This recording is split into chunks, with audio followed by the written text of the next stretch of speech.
ごきげんよう、世界史の時間です。前回ついにイタリア半島統一を成し遂げまして、ローマはこれから地中海へと進出を図るわけなんですが、そこには大海上帝国カルタゴが待ち受けているわけですが、今回はそのカルタゴってどんな国なんていうことをちょっと紹介したいと思います。はい、前回のおさらいですね。イタリア半島統一をアニメーションで表すとこんな感じですよの最後の部分なわけなんだけれども、このピンク色のところがローマ勢力圏、そしてルビコン川とアルノ川、これがイタリア本土と外国、海外領土って言った方がいいかな、属州ってこれから出てくるけどね、との境界線。そして残った部分がこのピケニア人の領域と、それからこの辺マグナグラエキアでした。こんな感じでイタリア半島統一が実現したわけですね。はい。で、カルタゴですね。伝説なんだけれども、あくまで紀元前814年にカルタゴは建設されているようです。本当はっていうか、考古学的には紀元前700何十年とかっていうのが最も古いところ、出土品としてはらしいけれども、一応伝説でいきましょうか。前814年のことです。フェニキア人の都市国家ティルスの植民地としてカルタゴは誕生しています。カルタゴってね、カルト・アダシュトとかカルト・ハダシュトのラテン語読みなわけですね。新しい都市を意味する言葉だそうで、ニューヨークとかニュージャージーとかと同じような感じかな。はい。というわけで、母子であるティルスと、それからカルタゴの位置関係ですね。今、右の方でキラキラ光ってる。これがティルス。そして、今、ピッと出てきたのが、これ三段回線ですね。ティルス、もちろんこれ軍艦なので、三段回線っていうのは、他にも商船としての帆船はたくさんあって、この形ではなかったんだろうけれども、ちょっと良い絵がなかったので、三段回線で許してください。こんなのに乗った、船に乗ったティルスの人々が、北アフリカ沿岸をずっと行って、カルタゴへと到達する。こうして誕生したのがカルタゴ。前814年のことだったそうですね。はい。でね、まず母子のティルスの方が、周りの国々の情勢というのかな、それによって結構何回か、ここでは3回、丸2、丸3、丸4っていう風に分けたんだけれども、大きな事件っていうのかな、圧迫される事件がありました。まず8世紀後半のアッシリア、そして前5世紀以降のペルシア戦争、そして前4世紀のアレクサンドロス大王の統制、この大きな3つのアクシデントっていうのかな、出来事によってティルスに住んでいた人々は次々とカルタゴへと引っ越していきます。そのたんびにカルタゴは大きな町へと発展していくわけなんだけれども、まず丸にアッシリアですね。世界で初めて帝国と言われるような巨大な勢力圏を作ったアッシリアです。メソポタミアとエジプトを一つにまとめた国だね。武断政治なんてやったの覚えているかな。アッシリアに圧迫されたこのティルスの人々が大挙してカルタゴへと逃げてきます。ここがまずカルタゴが発展する一つのターニングポイントになったかな。北アフリカに転々としたフェニキア人の都市国家の中で、植民地の中でカルタゴが一歩先に進むっていうのかな。そのきっかけになるのがこのアッシリアの圧迫だったんですね。で、次にここから300年ぐらい経った後、ペルシア戦争ってやったよね。あれでなんとギリシアが勝っちゃったわけですよ。で、アテネをリーダーとしたデロス同盟というのが作られたわけなんだけれども、これがどんどん勢力を拡大して、なんと東地中海の覇権を握ってしまいます。フェニキア人非常にやりにくくなりました。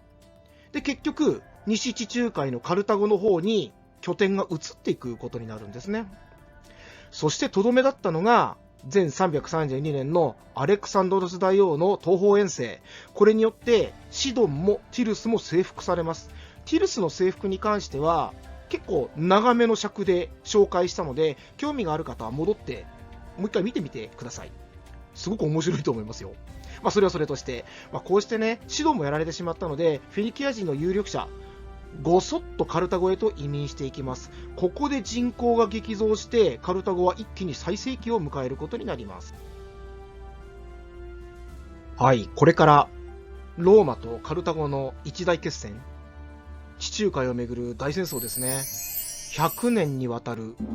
ポエニ戦争が始まるわけなんだけれども、その開始年が前264年のことです。で、264年の頃、どれくらいカルタゴがその範囲、勢力圏を持っていたかっていうのを今表したんだけれども、見えっかなこれ。黄色でやったの失敗だったかもしれません。アフリカ大陸がね、こうサハラ砂漠で、黄色っぽいじゃないか。なので、こう、黄色で書いてもちょっと見えにくいかな。ここまであります。ここまでありまして、ずーっと沿岸地帯、こう切れてんだけど、ずーっと来て、この辺がカルタゴの本国、本拠地で、ずーっとここも繋がっていて、で、こっからイベリア半島に渡る。この辺り、南の方ですね。そして、アゾレス諸島、コルシカ島、サルデーニャ島の南の方、そして前回の舞台となったシチリア島の西の先っぽ。この辺りですね。これが前264年頃。カルタゴの最盛期の頃の半島です。まさに西地中海全域を支配していたと言えるでしょう。これに対して、ピンクで表したところが、さっきも紹介したローマ、イタリア本土を統一したローマの勢力圏、そして水色のところがギリシアの勢力圏です。ギリシアの勢力圏、実は西の方にもあって、ここマッサリア、現在のマルセイユですね。ここギリシア人の勢力圏だったんだけれども、ここからイベリア半島のこの辺り、この辺に拠点を築いています。なので、この辺りでカルタゴとバチバチやっていたようですね。そんな感じなので、西地中海の北の方はかなりギリシア人が拠点を持っていたようなんだけどね。こんな状態でポエニ戦争始まるわけです。はい、これが最盛期の頃のカルタゴの復元図、創造図なわけなんだけれども、丘があって、丘のてっぺんに神殿があります。アクロポリスみたいなものかな。でもって、そのふもとに、海岸線に、ここですね。これが元老院です。元老院があって、で、ここに軍港があるわけですね。カルタゴ自慢の3段海戦とか5段海戦、巨漢ですね、まさにね。巨大な軍艦5段海戦なんていうのはこの辺りに収められています。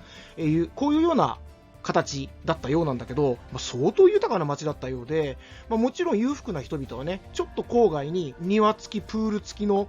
お屋敷を持っていたし、貧民たち、貧しい市民たちも、なんと12階建ての高層アパートに住んでいたという、そういう記録もあります。いうわけで相当発展していたわけなんですが、実は、これ今、絵で描かれてい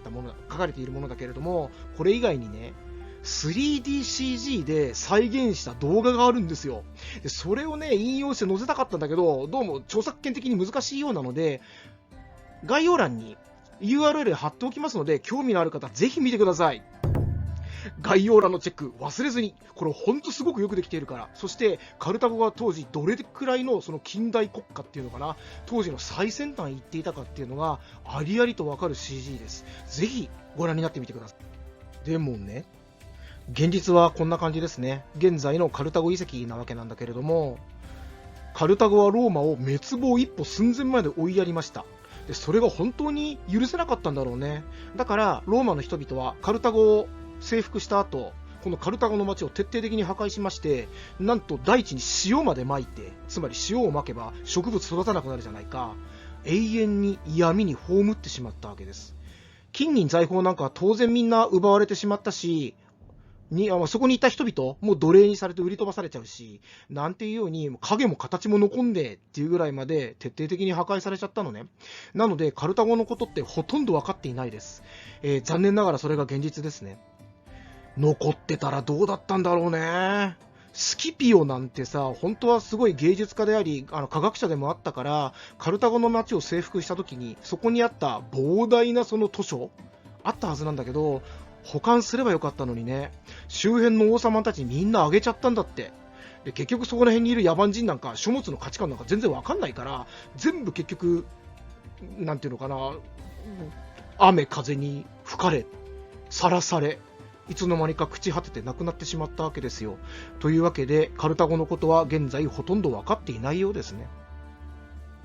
はい、というわけで残された数少ないカルタゴの資料から政治経済軍事に関して語ってみましょう。まず政治に関してなんだけれども、ローマとほとんど変わんないですね。貴族共和制です。最高意思決定機関はやっぱり元老院、300名の議員からなっているようですね。これも最初の頃の元老院、ローマでも300名の議員からなっていたもんね。そして、任期1年、2人選出される、ここでは司政官と言っておきます。執政官っていう風にローマでは言ってたけどね。コンスルにあたるのが、スーフェースと呼ばれる2人でした。任期1年で2人選出されるっていうのも、これもローマと同じだ。ただし、このスーフェースには軍の指揮権は与えられていないですね。行政権と司法権は持っていたようです。だから、軍に関しては専門家の、いわゆる職業軍人ですか、将軍があてがわれるわけですね。はい、次、農業に関してなんだけれども、カルタゴはフェニキア人の植民地なので、基本的には貿易メインだって考えるじゃないか。考えたいよね。だけれども、北アフリカのこの地中海沿岸っていうのは非常に肥沃な土地なわけですね。なので、カルタゴの荒廃地っていうのかな、周辺地帯では盛んに農業も行われたようです。ただし、その資料もほとんど散逸してしまってない。ただし、この中で今、マゴの農業所ってわけだけど、マゴって人がいたのね。マゴっていうのは、カルタゴでは結構一般的な名前のようですね。佐藤さんとか田中さんに当たるような、日本で言えば、マゴさんが書いた農業書っていうのが一部残っていて、これがギリシア語に翻訳されて残されていたわけですよ。で、それで断片的にわかることらしいんだけれども、かなり農業も盛んに行っていたらしいな。あと、交易の形として特殊なものがありました。沈黙交易って言うんだけれども、これ世界中でいろんなところで行われていた、おそらくは交易というものが、全く話も通じないような、顔もわかんないような別々の民族が始めた最初のその、物々交換っていうんですかのやり方って多分沈黙交易だったんだろうって言われているんだけれども、それがカルタゴやっていたようですね。北アフリカの原住民、ベルベル人って言います。もしくはリュディア人なんていう言い方もするんだけれども、ベルベル人の方がいいかもしれないね。なぜならば、イスラームの話、これからずーっと後にやるけれども、北アフリカにこのイスラームの頃もベルベル人住んでいて、彼らイスラーム化していくんですね。で、ムワヒド朝とかムラービト朝なんていうのを作っていくんだけれども、なのでベルベル人という名前で覚えておいた方がいいと思う。で、そんなベルベル人たち、全くカルタゴのフェニキア人とは言葉通じないわけですよ。で、お互い警戒しているわけですよ。で、行われたのがこの沈黙交易ってやつなんだけれども、まずカルタゴの商人が海岸線にやってくる。で、船から降りて海岸に商品を並べるわけですね。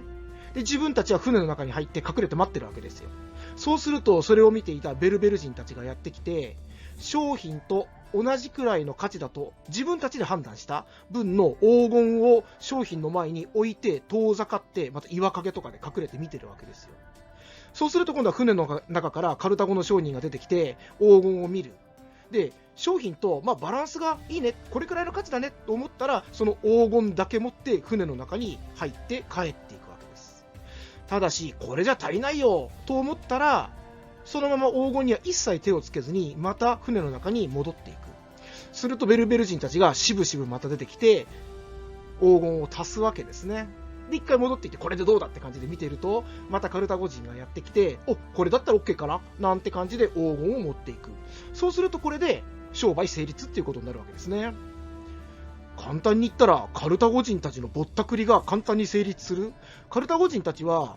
商品の価値は知ってるわけでしょ。で、リュディア人たちは、ベルベル人たちはそれ知らないわけですね。で、黄金を置いていくのはベルベル人。どうしても欲しいと思えば、いくらでも黄金を積むしかないわけで、だからカルタゴ人はいくらでもベルベル人の足元を見ることができるわけですね。これずるいね。後にこれバレてしまって、ベルベル人たちも、ちょっとそれじゃあねっていうような感じで、カルタゴ人たちに、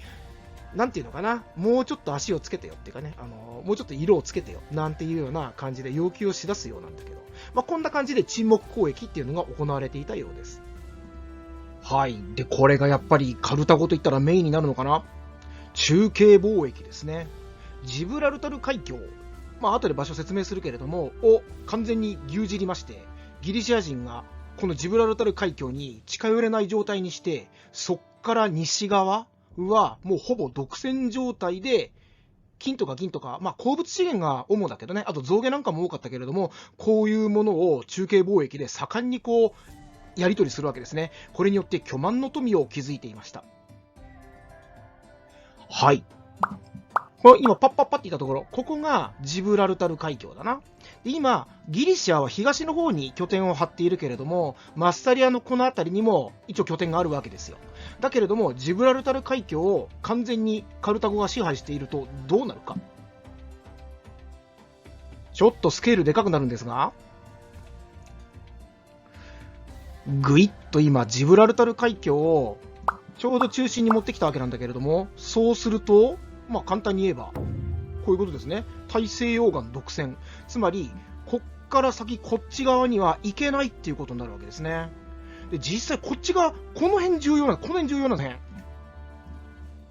今、星で示したところがラスメドゥラスってところです。ここは、後、ローマに支配された後、本格的に開発が進むけど、もうこの当時から金の産地だったわけですね。金が取れます。そしてこちら、ブリテン島。今のイギリスですね。ブリテン島では、鈴が取れるんです。で、ここ通らなきゃいけないじゃないか。いや、実はね、これブリテン島には行く方法あったんだけどね、他にも。今ここ、マッサリアですよ。で、マッサリアの人々は、敵対するこのカルタゴの支配するジブラルタル海峡は通れないので、陸路こっち行くんですね。ガロンヌ川ってこう流れてるんだけど、ここで船作って乗っかって、こっからブリテン島に行くわけですよ。で、ブリテン島で鈴を、取引して交易して手に入れて、ここまでは船で来れるの。で、こっから一応川少しは登れるところまで登ってって、ここから陸路運ぶんですね。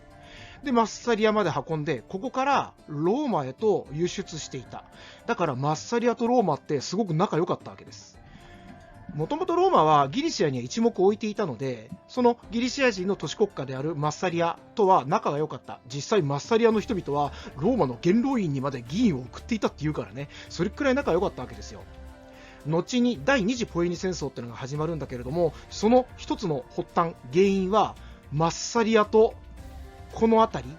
イベリア半島に勢力圏を拡大してきたカルタゴとのぶつかり、衝突が一つの発端になるんですね。